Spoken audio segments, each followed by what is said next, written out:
दोस्तों, थाईलैंड और कंबोडिया के बीच युद्ध शुरू हो गया है और इन दोनों देशों के युद्ध के बीच कारण सिर्फ और सिर्फ भगवान शिव का एक मंदिर है।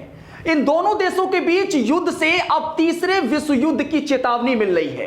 दोस्तों, इसके पहले रशिया और यूक्रेन का युद्ध हुआ, ईरान इजराइल का युद्ध हुआ, भारत और पाकिस्तान के बीच युद्ध जैसे हालात बने और अब थाईलैंड और कंबोडिया के बीच। इसकी पूरी कहानी क्या है और अगर ये दोनों देश लड़ाई करते हैं तो दोनों देशों के बीच सैन्य शक्ति कितनी है और आखिर थाईलैंड के पीएम के ऊपर गद्दारी का टैग क्यों लग रहा है, ये सारी चीजों को इस वीडियो में समझने की कोशिश करेंगे।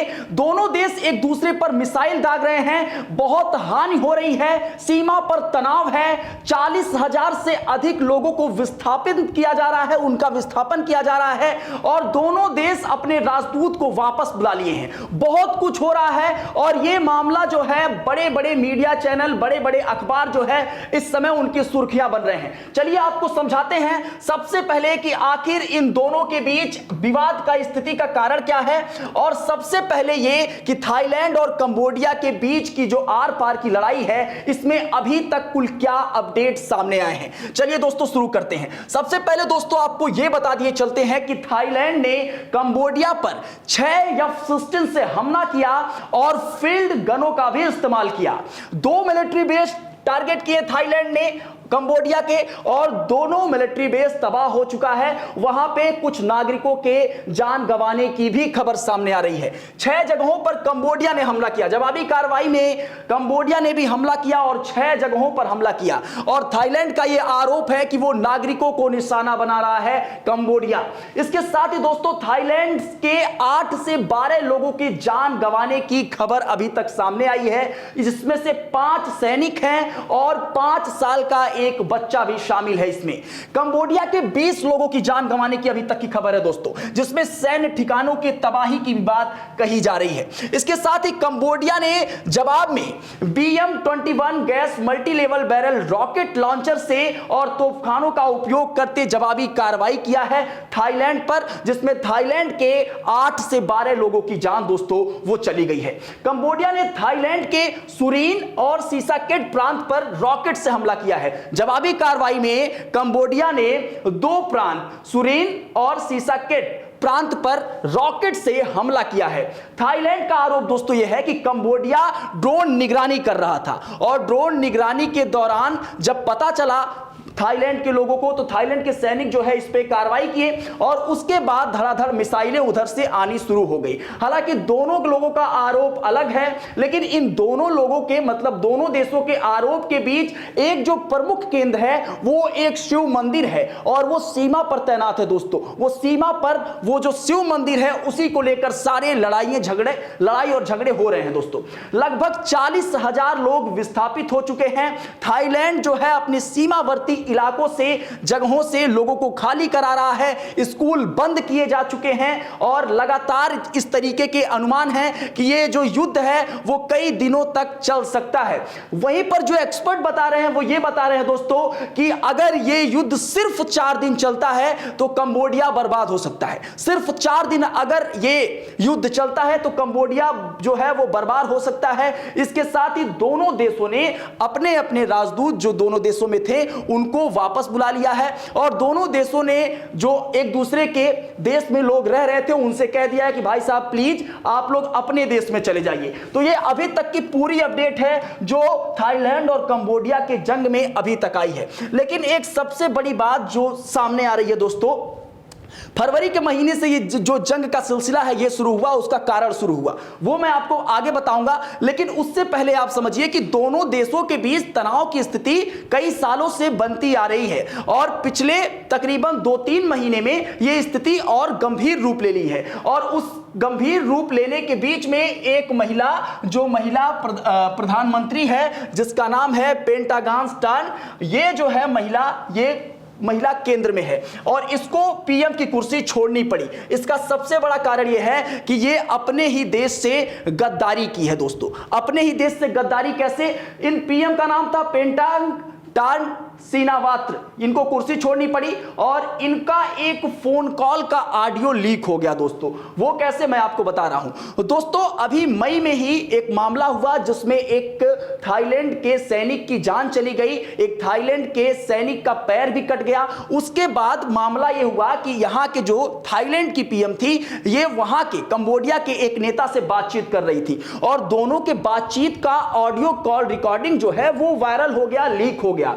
और उसमें क्या बातें कही गई हैं वो मैं आपको बता देता हूं। दोनों देश की बॉर्डर झगड़े को लेकर पीएम कंबोडियाई नेता से बात कर रही थी। कंबोडियाई नेता से पीएम जिससे बात कर रही थी वो इनके मतलब जो पीएम हैं, इनके पिता भी पीएम रह चुके हैं, उनके एक करीबी दोस्त थे जिनसे ये कंबोडियाई नेता से बात कर रही थी दोस्तों।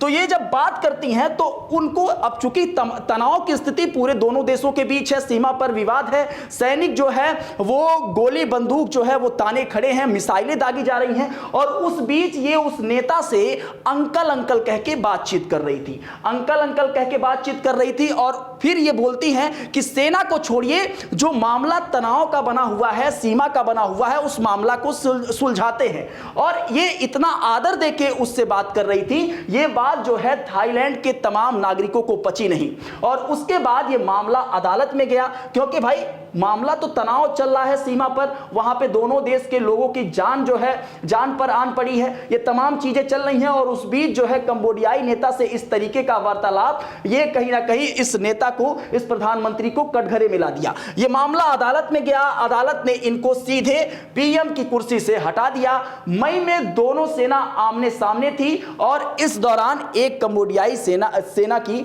जान भी चली गई थी दोस्तों। तो आपकी जानकारी के लिए बता दूं कि इनके ऊपर गद्दारी का टैग भी अपने देश के ऊपर लग चुका है। अब आपको यह समझाते हैं कि कंबोडिया और थाईलैंड के बीच असली विवाद का कारण क्या है। उसको समझने के लिए आप यह समझिए कि यह शिव मंदिर जो आप देख रहे हैं, ये शिव मंदिर तकरीबन दोस्तों 1500 साल पुराना है। 1500 साल, तकरीबन 9-10 शताब्दी में ये शिव मंदिर बना हुआ था। इसके पीछे की कहानी ये है कि ये 1500 साल पुराना शिव मंदिर, जिसको प्रिय विहार कहा जाता है, और ये बहुत पॉपुलर वहां पे दोनों देश के बीच के मंदिर और विवाद का स्थिति पैदा करता है। ये तीन देशों की सीमा से दोस्तों ये सटा हुआ है, थाईलैंड, कंबोडिया और लाओस। और इसी ट्रायंगल के बीच एक चट्टान, तकरीबन 525 मीटर का चट्टान है और उस चट्टान के ऊपर ये मंदिर बना हुआ है दोस्तों। और हस्तकला का बेजोड़ नमूना है ये मंदिर, और इसी के लिए दोनों देशों के बीच जो है वो विवाद की स्थिति पैदा हुई है। डांगरेक वो पहाड़ है और डांगरेक पहाड़ के ऊपर 525 मीटर का चट्टान है। उस चट्टान के ऊपर जो मंदिर है उसका नाम है प्रिय विहार मंदिर। यह मंदिर 9 से 10 शताब्दी के बीच बनाया गया। इसको बनाने वाले जो राजवंश थे, खामेर राजवंश के राजाओं ने इसे बनाया था और राजा यशोवर्धन, सूर्यवर्मन प्रथम और सूर्यवर्मन द्वितीय, ये तीनों ने मिलकर इस मंदिर का निर्माण करवाया था। ऐसे में आप इस चीज को समझिए दोस्तों कि यह विवाद उत्पन्न कहां से हुआ। दोस्तों जैसे भारत जो है वो अंग्रेजों का अधीन था, गुलाम था, वैसे ही ये जो देश था वो फ्रांस का गुलाम हुआ करता था।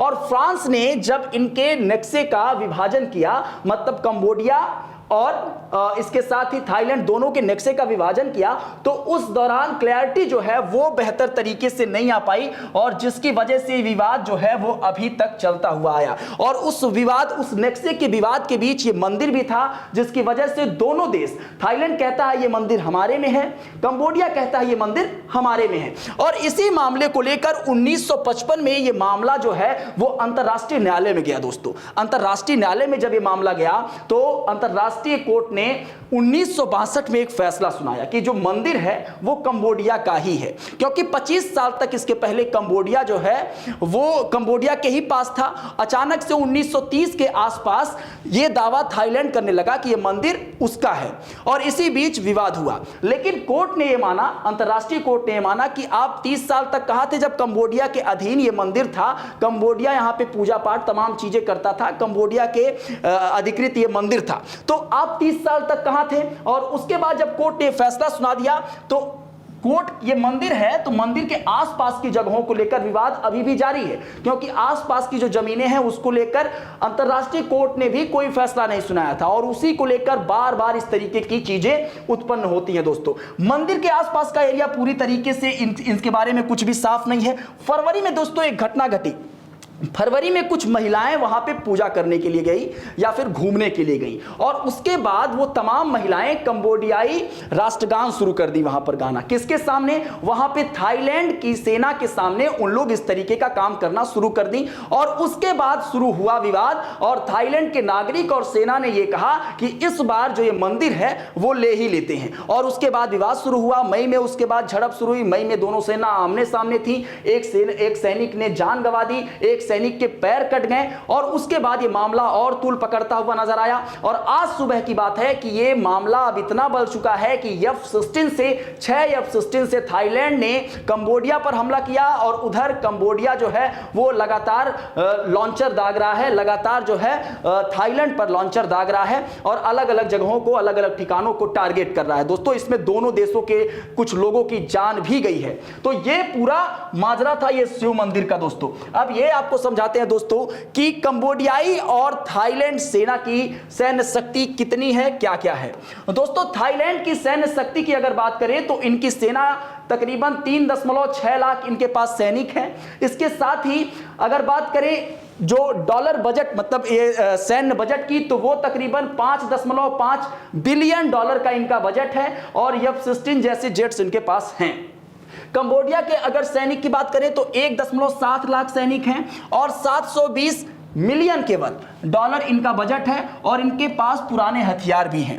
कंबोडिया ने दावा किया है कि उनकी कार्रवाई आत्मरक्षा में थी और वहीं थाईलैंड ये कह रहा है कि थाईलैंड ने कंबोडिया पर 1997 की ओटावा संधि, जिसमें बारूदी सुरंग पर प्रतिबंध लगाने का आरोप जो है वो थाईलैंड कंबोडिया पर लगा रहा है। ये बारूदी सुरंग जो है ये कह रहा है थाईलैंड की कंबोडिया लगा रहा है और इसी बारूदी सुरंग के नाते थाईलैंड के एक सैनिक का पैर कट गया था और उसके बाद ये मामला थोड़ा सा और तूल पकड़ता हुआ नजर आ रहा है। बहरहाल इस मामले पर यहां तक की पूरी अपडेट थी। क्या इसके पीछे कहानी है, शिव मंदिर के पीछे की क्या कहानी है, सारी चीजें मैंने आपको बताया और जिस तरीके के हालात इस समय देखने को मिल रहे हैं दोस्तों, वो तीसरे विश्व युद्ध की चेतावनी और इशारा उनकी तरफ जरूर कर रहे हैं। इस पूरे मामले पर दोस्तों आप क्या सोचते हैं, अपनी प्रतिक्रिया दीजिएगा। बने रहें।